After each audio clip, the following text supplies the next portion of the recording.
Hey everyone.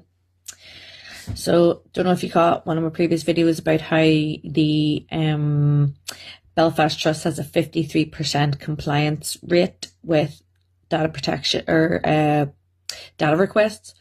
So I have now had to escalate because in the space of 2 days, the Belfast Trust have told me, their data protection officer has told me that my DSAR request is not for them to handle because it's about pension information and other payroll information. So they're telling me I have to contact HR and payroll. And I'm like, no, you're a data protection officer. It's on you. So they're refusing, and they've clarified with the manager that they are right to ignore or refuse my DSAR. So then I lodged a complaint to the complaints department about that the data office refusing to act on my DSAR.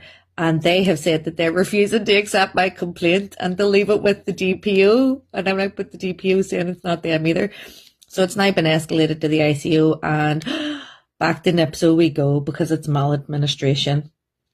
It's actually maladministration because they are failing to follow the model complaints handling procedure. So again, you know, if only we had a health minister that wasn't so powerless and couldn't really do anything to help anybody.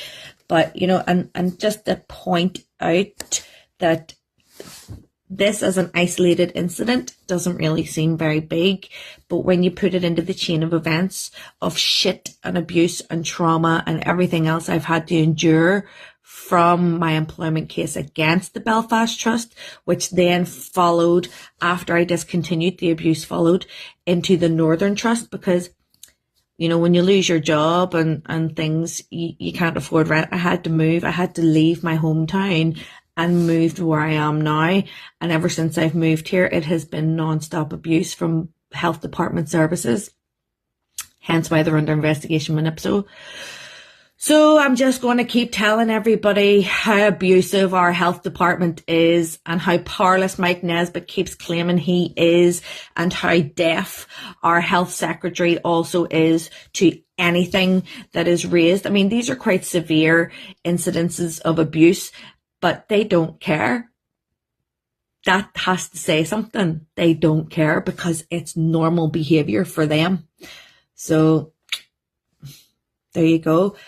I'll just keep letting you all know so you can all know to covertly record, keep all your emails, keep every bit of communication with our health department, because one day you might need it.